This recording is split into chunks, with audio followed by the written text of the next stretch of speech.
Last week we discussed the first three middle blessings. We said Atah choneh le'adam dat. We spoke about Atah choneh le'adam dat.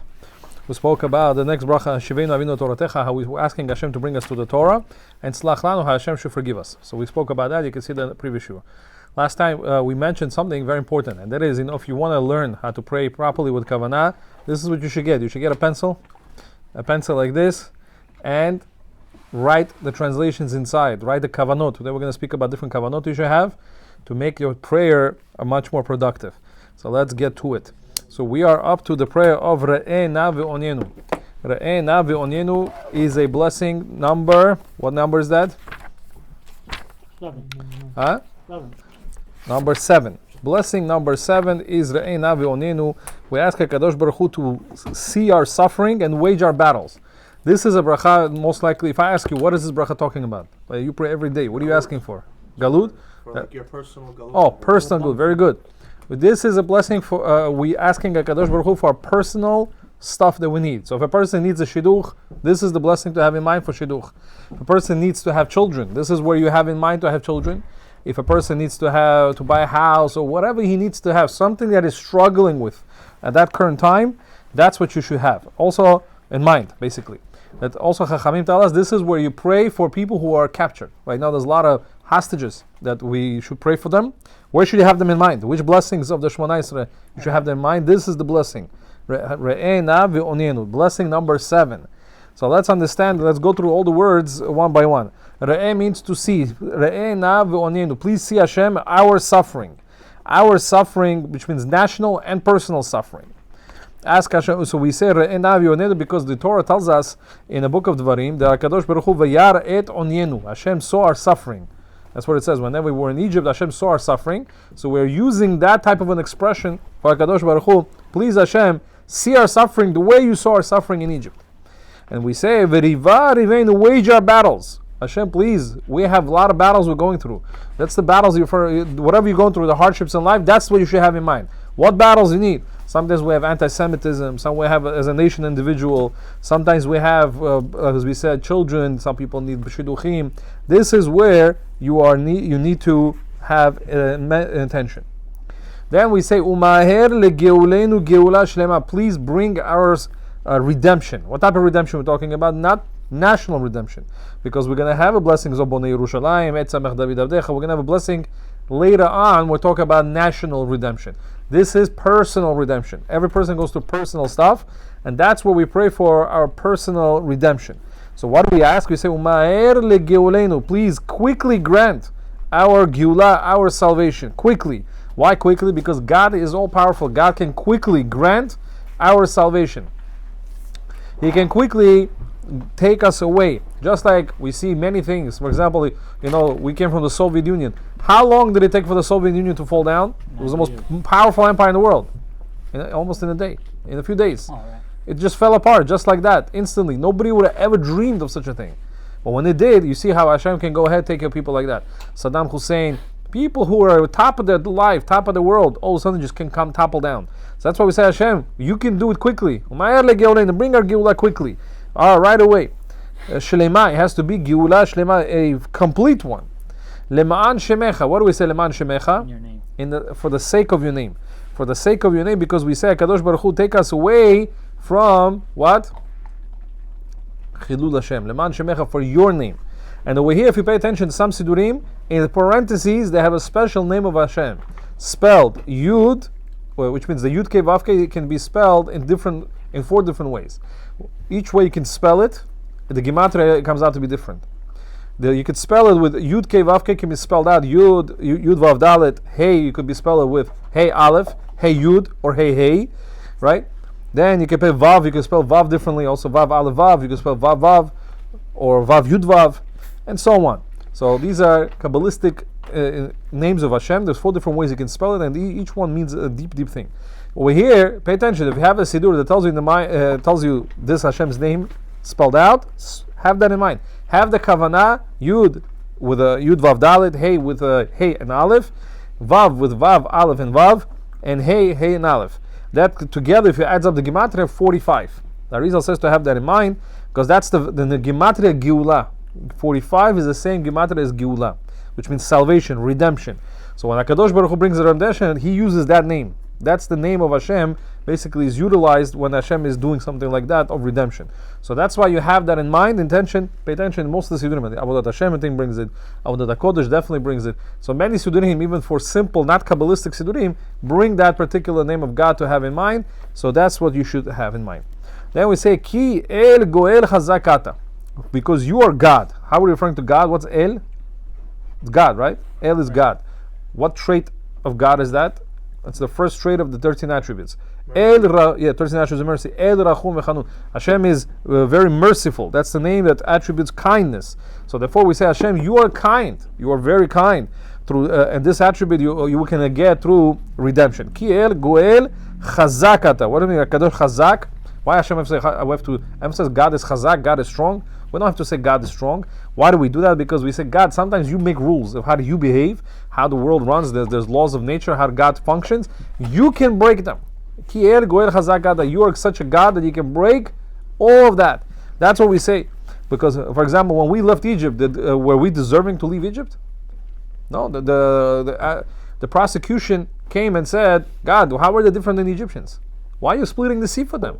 So Hashem said, I'm going to break my nature. Yes, they were technically not supposed to be, but I'm going to break it. I'm going to break it. So that's why we're praying for that. And then we end the blessing, Baruch Atah Hashem, Goel Israel, not Ga'al Israel, like we say in the Shemoneh Esreh, before Shemoneh Esreh. Goel, what's Goel? What's the difference between Ga'al and Goel? Past and present. Past and present. Ga'al means past tense. Goel means right now. Why is right now? Because every single second Kadosh Baruch Hu is Goel Israel, is redeeming and rescuing us every single moment. We don't know how many things we will rescue just by coming here. Millions of things could have happened. Physically, spiritually, emotionally. A lot of things God saves us, and God is constantly saving us. So that's the blessing that we say in Re'eh Na Ve'onenu. This is a blessing where we ask Hashem to see our suffering and wage our battles, our personal suffering. And this is the kavanah for those who are, I think most of you are single. This is the kavanah. If you want to have a good wife, this is where you pray kavanah for a good wife. You say, Hashem, please send me a shidduch, redeem me from my singlehood. Whenever you say goel? No, when you say riva rivenu, Hashem, fight my battles. What battles? My personal battles. I have a battle redeeming. I don't want to stay single. I want to have married. I want to have children, and I want to have a wife. So all these things, this is what you should pray. And for those who are married and they're looking to have children and they can't have children, this is also where you should have in mind. And then we said also this is where you should have in mind for people who are hostages, where you pray for people who Hashem, please see their suffering. Can you imagine being a hostage over 1 year by Hamas? You should never know from that. Just the thought of it is going to scare you. No showers, nothing, no food. You think how they treat you, they beat you, they even rape you. Doesn't matter if you're man or woman. You have no idea what they're going through. It's unbelievable suffering. We should pray for them. So that is the blessing of Re'eh Na Ve'onenu, and Bezrat Hashem we should have this in mind. So as we said, take a pencil, Rabotai, and put it inside your Siddur. Every person should have a private personal Siddur that they pray from, and you could put different kavanot. And now we're going to go to the bracha of Refa'enu. I have a quick question. Against the Yetzer Hara also you should pray in this blessing? If it's a personal struggle, yeah. If it's a specific personal struggle. Now, the next one is the 8th blessing. Blessing number 8 is Refa'enu. Is a blessing for Refuah Shlema. Why is that a blessing number 8? The Gemara gets into it. What's the reason? Moshe, you remember? Because the Gemara says that who needs a Refuah Shlema the most? When you were born on the 8th day, you need Refuah Shlema the most. Is Brit Milah. Brit Milah is done on the 8th day. That's why the blessing of Refa'enu is specifically number 8. Which means the number of the blessing, it was the way it was mentioned there, why it's specifically there, it has a lot of chokhmah behind it. So let's see what we're saying. They say Refa'enu Hashem v'nerafeh. Why do we say this to them? Refa'enu, heal us, Hashem. So we will be healed. What does that mean? Heal us, will be healed. No? So we say, Refa'enu, please heal us. Why? Because in the end of the day, let's give it a mashal. If a person sees a light, you have a car, and there's a light, engine light goes on. So you're going to say, what does that mean? What that indicates? Something's wrong with the car, right? So imagine what the guy goes, and let's say he's a mechanic, and he takes it, and he just puts his machine, his computer, and he just ignore the light. And the light will go off for a few thousand miles, right? 100 miles, right? Whatever it is.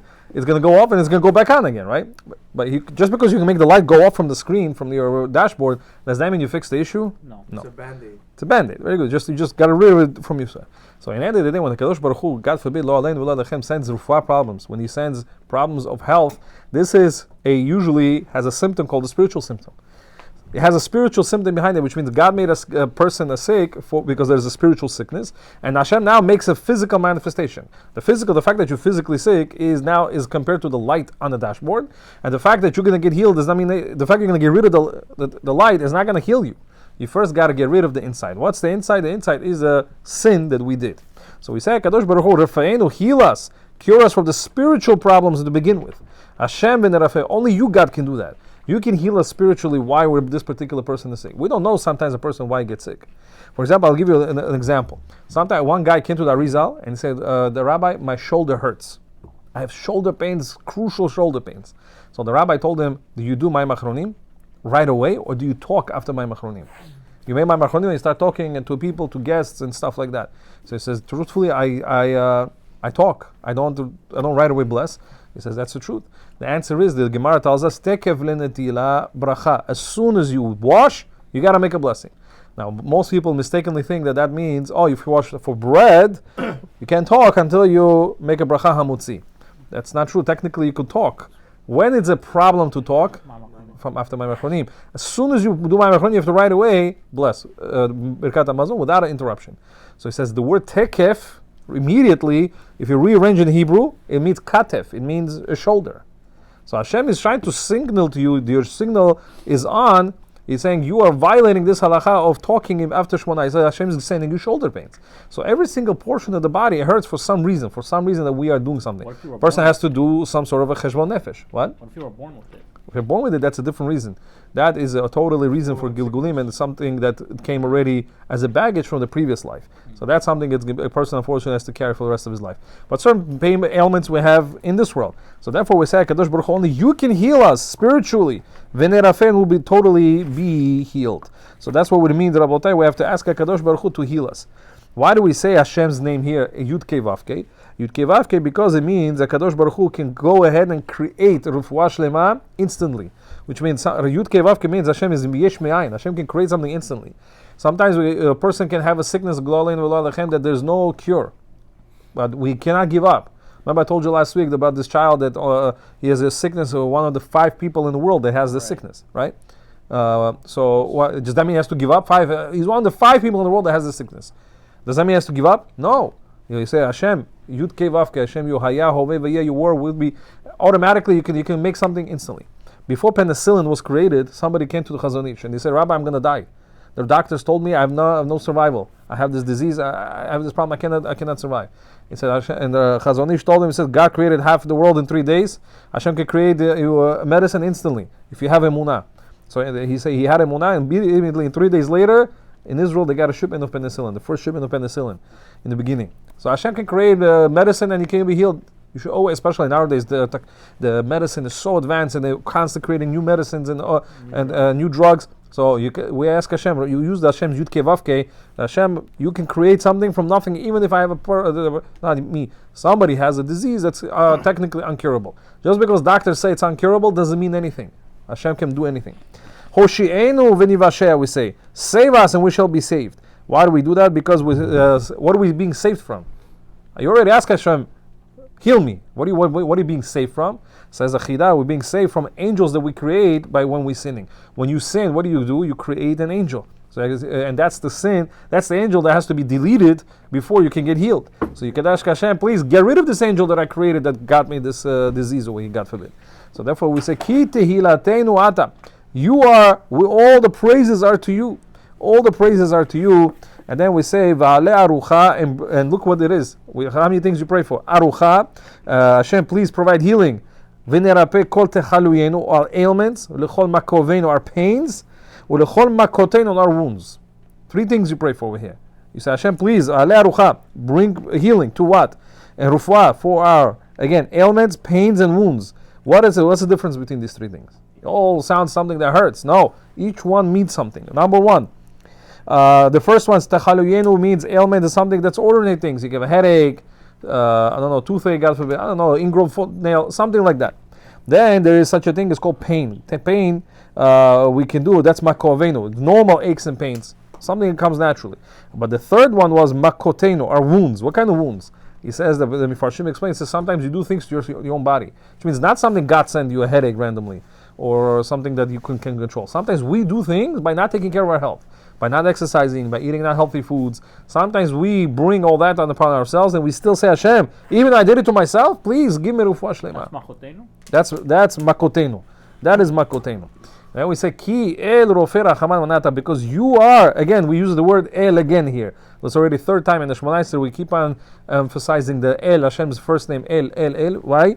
Because you're compassionate, rachaman v'ne'emanata, and faithful healer. Only you can heal. Then you say, Baruch atah Hashem, blessed say Hashem, rofe chole amo Yisrael. Only you heal the Jewish people. That sounds very racist, right? Well, Hashem doesn't heal any goyim. Hashem doesn't heal goyim. Hashem does heal goyim. So why are we specifically saying Hashem? Only you heal only Jewish people. Rofei chole amo Yisrael. Why do you do that? So number one is Kabbalistically speaking is if you take the first letters Reish, Rofei, Chole is what? Rofei chole, that's Chet. Amo is Ayin and Yud is Israel is Yud. If you take the first letters of that letter and you add them up in Gematria, what's the Gematria comes out to be? Reish is 200, Pei is 80, Pei is 80. Chet is Reish is 200, Chet is 8, so it's 208. Ayin is 70, and Yud is 10. Altogether is 288. What's so significant about number 288? It's something that's called Rapach Nitzotzot.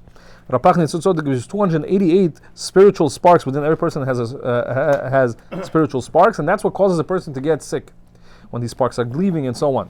So we say HaKadosh Baruch Hu, Rofei Chole Amo Yisrael, so we try to have kavanah on these particular 288 sparks. So pay attention to Sidurim. These letters are big. Pay attention. Yeah. Pay attention. The Reish is big. The Chet is big. The Ayin and Yud are big.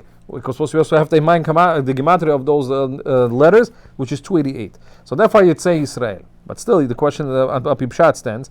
That is why. Because so second answer is because who really this bracha was instituted. Number 8 is for Jewish people. What kind? Number 8. Why?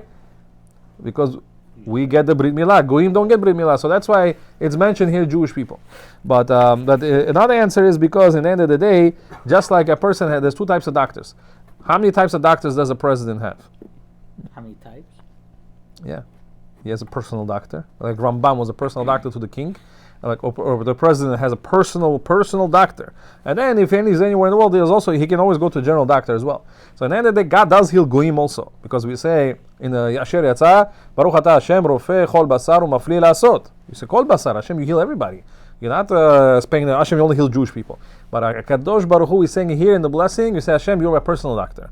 Just like a president has a personal doctor, Hashem is a personal doctor to the Jewish people. Goyim Hashem also heals, but Hashem is a specific personal healing doctor. HaKadosh Baruch Hu, interestingly, some people, Jewish people, have the most weirdest diseases. Only Jewish people have it, right? Unbelievable. Doesn't matter, everybody, right? You go to certain gospels, they say, that's a Jewish disease. Cancer became like more of a Jewish disease, God forbid.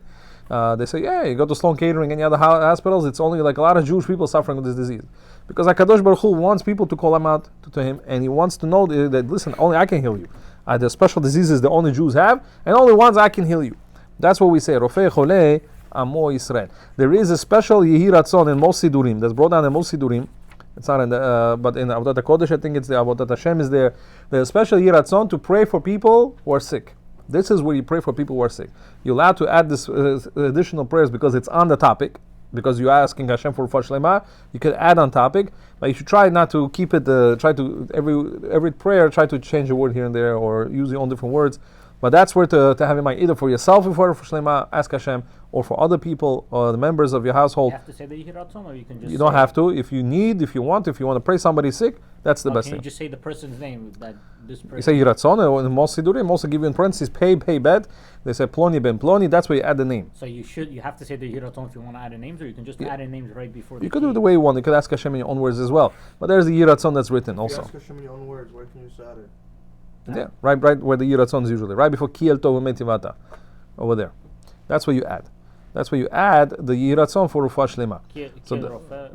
Before you say, for you are God, you're merciful to bring Refuah Shlema, that's where you add Hashem to please heal you. So that's very important to ask. for Rufuat Shlema specifically over there. So therefore, people sometimes ask, oh, Rabbi, do Rufuat Shlema pray Rufuat Shlema. I tell them, why don't you pray yourself? You're praying Shemoneh Esreh 3 times a day. You could definitely pray Rufuat Shlema yourself as well. You don't need somebody else to do. There is a concept of if a person, the Gemara says, if a person is sick, you go to a Talmid Chacham to pray for him. There is a concept like that as well. But but don't forget that you can also do Ishtadlut by praying as well. All right, the last bracha is Barech Aleinu. Now we're saying Barech Aleinu for the next 2 days, but on Wednesday night we're going to switch to Barech Aleinu. So I'm going to go into that because it's a longer blessing. I'm going to elaborate, and this way you'll have a little more kavanah. It's a lot of words, Barech Aleinu, in the Sephardic version. Ashkenazim have the same version, and they just switched 2 words, or just nothing. Right, so that's what we do. But we do the long one. That's the proper version.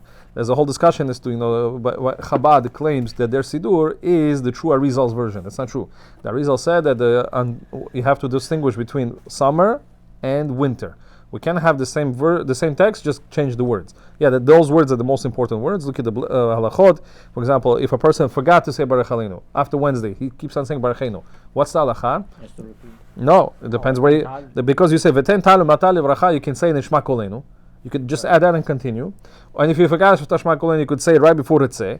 And even if you forgot after Ritzeh, then you could say V'ten talu matar before Ritzeh. And if you said it after then as long as in the first Yulu Ratzon, you go back to Barech Aleinu. And if you already said the second Yulu Ratzon, that's when you go back to the whole Shemoneh Esreh. Right, but you see from here, the main part of the prayer is V'ten talu matal livracha. We pray Hashem for rain. So why is it if it's the other way around? Then you can't go back and say it like let's say you're going from winter to summer version. Okay, because at the end of the day, summer you don't need to ask anything. The Gemara says that God provides dew regardless. There is dew regardless. So therefore, we don't ask Hashem for dew. We just bless Hashem for Barechenu. But rain is a problem. And on top of that, if you ask for rain in the summer, it's considered a curse. Because technically you should not be asking Hashem for rain in the summer. Are we asking V'ten talu matar in the winter though? Matar is always there. We do mention, but it's always there. Whenever we're praying for rain, is it for everywhere or just for? So let's discuss the blessing. So first of all, let's see what we ask Hashem. We say Barech Aleinu, bless us. What is this Barech Aleinu? What do we us? So anybody understood why do we say Barech Aleinu? Please blessing on ourselves, on ours. So Rabbi Victor Miller says because even though Goyim sometimes are not worthy of getting blachot, which means all the blessings that the country gets is all thanks to what? To the Jewish people. Wherever there's Jewish people and they say Barech Aleinu, Hashem says, we say please bless us, and because of us the land gets the blessing wherever you live. Did you know that? That's why he said Barech Aleinu, give us the blessing. Hashem, why Hashem? Because Hashem, you can do it even though we don't deserve it. Even though the Jewish people are getting the bracha, sometimes even the Jewish people don't deserve it. But you Hashem, Hashem, Yudke Vavke, you can do whatever you want. Et Hashana Azot, this year. Why don't we say all years? We say this year. Why this year? Because we say clearly in the Gemara tells us that HaKadosh Baruch Hu judges on Rosh Hashanah how much parnasah and how much what you're going to make from year to year. So that's why he's specifically praying for that year and not any other year, because next year only God knows what's going to happen next year. So then you say what do you do praying? Et Hashana Azot. Ve'et kol menei tuvata letova. You should and for all the produce for good. Why we do that? Why we specifically pointing out all the produce? Because Rabbi Miller says, because sometimes you have to, in order to feel the greatness of Hashem, to feel thankful, you have to constantly go in detail.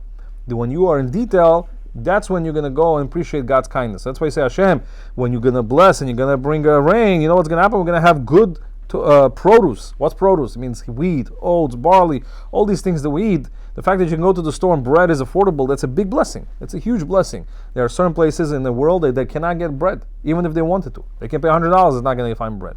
There's poverty in certain parts of the world. So the fact that Hashem is giving us a bracha, that's a big thing. And that's when we add the main part of this blessing, and give dew and rain, bracha, on the whole entire land. Now you ask, what kind of land? What is this land? What kind of land we're asking to? Our land or Probably Israel. Yeah, it is going to Israel. It is going to Israel, but after that, it's going to go. It comes to us. It comes to us after that. That's the Hadama. The Hadama comes with the words. And you say, Hashem, please irrigate the face of the Tevel Sabayit Ha'olam Kulo Mituvach and bring all the goodness of this world. Now, first of all, why do we say V'ten Tal Umatar? In the beginning, we say Marid Mashiva Ruach Umorid HaGeshem. And then we hear it says Tal Matar. Matar. What's Matar and Geshem? What's the difference? Both means rain. Matar means rain. Geshem means rain. What's the difference? Something with like windy. Geshem is light rain, drizzling rain, light rain. So when we after Sukkot, we only ask Hashem for light rain, because people are still walking back from Yerushalayim home. But now it's winter already in Israel. They started a few weeks ago, right? After then we say matar. Matar is hard rain.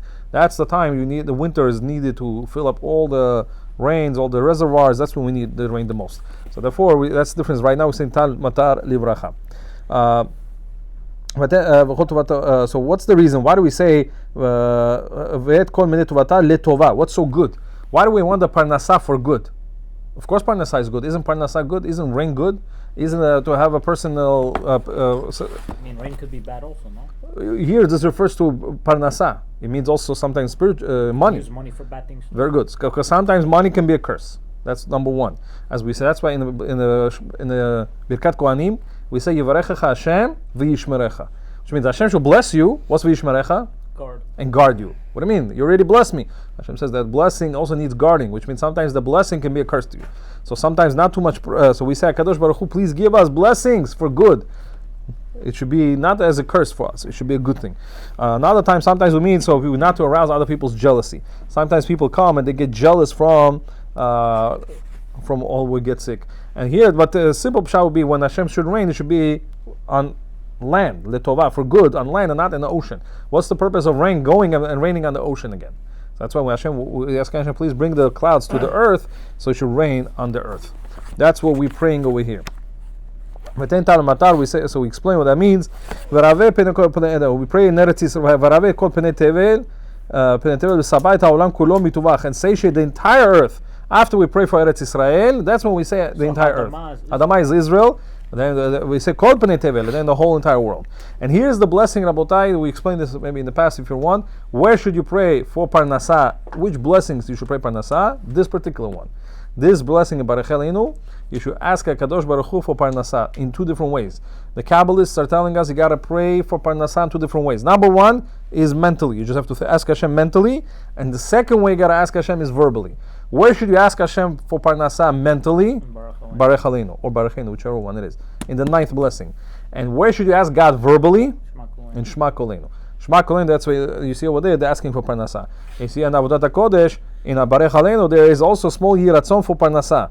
You're not supposed to verbalize that according to the Chidah. You're supposed to actually think about it. You're supposed to ask Hashem in two different ways, and there's a reason for that, Kabbalistically. Shema Koleinu, there's those Yiratzons. The Yiratzons, that's verbal, you got to say that with your words. But over here, you ask Hashem for Parnasa also mentally. So if you don't have the text, you don't need it. You could just ask mentally. Hashem, please give me Parnasa, please make me successful in this deal and that deal. You can ask mentally in English, in your mind. And that works. Okay, it doesn't have to be the because we want to do two ways. And the Chachamim told us the secret how to pray. One time you verbalize in Shema Koleinu.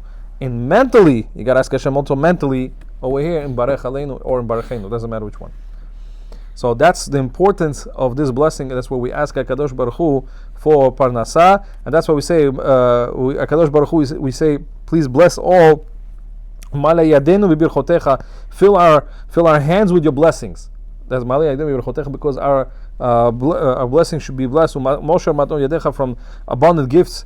That's what you should. Hashem, please save this year from any bad events, from any stock market crashes. I shouldn't have any problems with the real estate. I shouldn't have any rain leaks. I shouldn't have all these problems. Sometimes rain can do damage. Snow can do big damage. So we ask Hashem, please, whatever business I'm doing, whatever parnasa I'm doing, save me from any bad happen things. I don't want to have any of that. I don't want to have any bills. I don't want to have any headaches. All destruction, all tribulations. Make good hope, and let the result be shalom, should be shalom, peace, have pity, and mercy on it. And all its crop, all the things I make should have bracha on it. With rains of favor, blessings and generosity. And may the result be chaim, should be life. Satisfaction and peace. kashanim atavod v'bracha, which have good years of blessings. And then we say again, ki el tov meti v'atam v'rachashanim, you are God, again merciful. Again we use el, the merciful attribute of God, that you always beneficent and you always bless the years. Baruch atah Hashem yivarech hashani, blessed are you because you bless all the years. Again, this is a blessing for rain specifically, but in our day and age, the rain also represents the work and parnasah that we do with our own hands. So that's the other three blessings that we discussed today. So Baracheinu is pretty much the same and much shorter. I said everything. What about Baracheinu? Barachaleinu said. Baracheinu also includes, as I have the we say again, please make bracha on b'chol ma'aseh yadin, all our handiworks, whatever we do with our work, with our hands. Now, even though today some people do work with their brains, the computer or doctors, whatever it is, they don't do much work, but it still goes with your hand. You still have to use your hands, and that's an expression, basically everything you do. But talelei ratzon, just ask Hashem for due and favor. Bracha dava. That's basically then the same thing as we said before. Any questions when it comes to the blessings of the Shemoneh Esreh? Yeah, why in a lot of Sidurim it shows Hashem's name at the end with different nekudot? What's the difference? Those are Kabbalistic reasons, because each time you say Hashem Yud Kei Vav Kei with different nekudot, it represents different attribute, different sfira, chesed, gevurah, and so on. So each blessing has one of those sefirot. You're supposed to say what the different nekudot. No, you just supposed to just have in mind. But the halachically does, whenever you say Baruch Atah Hashem, when you say Blessed are you Hashem, you're supposed to say Haya Hoveh V'yeh. The Shulchan Aruch says you're supposed to have Hashem's name. Hashem is, was, and will be. So that's the blessing. That's the minimum kavanah you have to have. Minimum kavanah when you say Hashem's name. Hashem is, was, and will be. Haya Hoveh V'yeh. It's in all the Sidurim, right? And then Adon Hakol for and so on. Look in the Sidurim, it's all there. Any questions? What else should you have in mind during Gal Yisrael? Should you have everything in mind? Gal Yisrael, sorry. You should have everything in mind before the key also, or throughout the whole blessing? Yeah. So right before key. Every time, all the Yiratzons are right before key. All the times they're all before key. So everything, all the kavanah should have right before key. Kavanah, sometimes you could actually verbalize. There's a machloket if you're allowed to actually, you're allowed to add. You're allowed to add your own Yiratzon as long as it's on the topic of the prayer. You're allowed to add, but the question is, can you add the same blessing over and over every week? So there's a machloket. Some say you cannot add the same Yiratzon, same prayers in the Shemoneh Esreh every day because it looks like you're adding to the prayers. So therefore you could change it around, say use a different word here, use a different expression here and there. Let's say for Shacharit and Mincha you say it, but for Arvit you don't do it. No, yeah, but technically, halachically, you're allowed to do it. You're allowed to add Yiratzons, but to be concerned for the opinions that say that you shouldn't add the same text, try to use different words. Would it be better to do it mentally? Sometimes you could do it. You see by Baracheinu, they do telling you to do it mentally. Right. But it's better to verbalize it also. It's good to verbalize because you're asking Hashem, you show that you, God, are powerful and only you can provide.